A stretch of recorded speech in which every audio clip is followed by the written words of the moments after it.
Project Survival's Cat Haven up in Dunlap is booming with excitement after some new additions. That's right, new additions like a baby tiger that we all get to meet today for the very first time. So we're very excited here in the newsroom and in the studio today.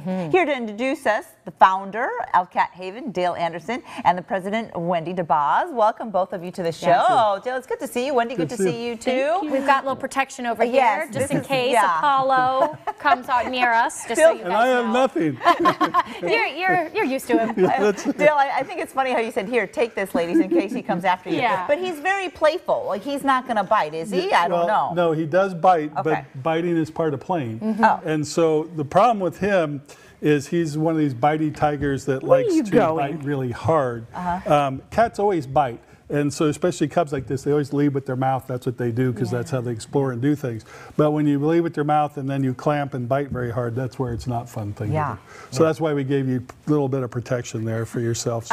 We appreciate it. Yeah, no problem. Dale, give us the background. How did you acquire Apollo here?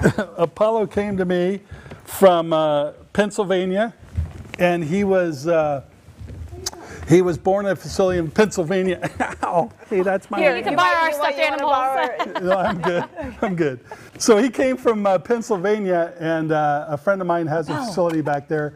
And what we were trying to do is find a baby tiger cub. We had my orange tiger that I had, one of my original cats, passed away in December at 21. And so we were down to the one white tiger we had left. So we wanted to find another orange tiger. Just to have for people to be able to see the difference in the color phases.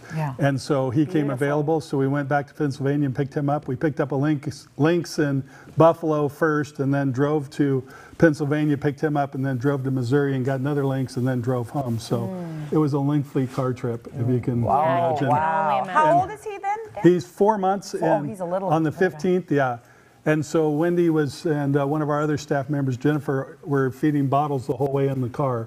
So 5 days home, bottles, feeding, and that stuff. So they did good. They all did really good. And Project Survival Cat Haven, obviously your mission is to protect these beautiful species. In the wild. Yeah. Okay, and that's the thing that's different with us.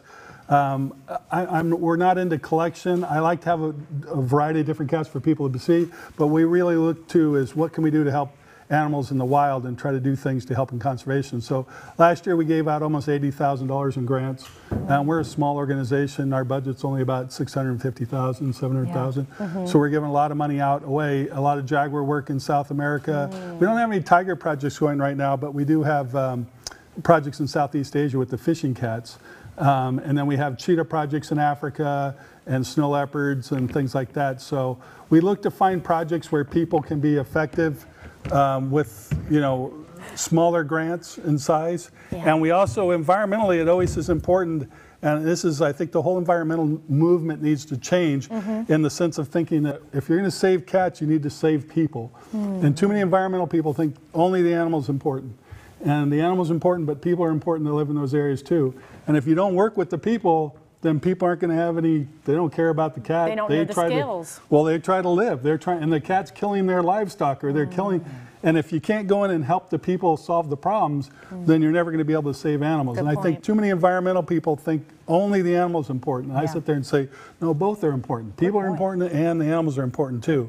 And we can do things like that. So figuring out ways to be able to have the animals coexist. Snow leopards are easy in the sense that people put their goats and sheep in these corrals. And they have a 6-foot wall corral, and snow leopard just jumps over the top, kills something, and jumps back out. And if people want to kill the snow leopard, they poison the carcass, put it out there, and it kills a lot of the other animals in the area. But what's a good fix for that? Put a top on it, right? But it costs about $250, and that's about what these people's annual income is. But people like us in the West, I can ask people at the Cat Haven, hey, put $25 a piece and get 10 people. We get enough money for a top. They said saves 5 snow leopards by doing that. Wow. The people themselves then don't want to go out and kill the snow leopards. There's no reason to. But they need to protect their livelihood and their livestock. And so that's what people have got to look to. If we're going to save animals, we look very practical to try to find solutions to be able to make both work. So Apollo becomes the ambassador. So this is where we get back to this point. So you guys wouldn't have me on TV talking about any of this if I didn't have Apollo. Yeah. No, we would, Dale. That's not. But he is really cute. But he is really cute. And maybe he's a little cuter than you, but that's okay. See, and that's fine.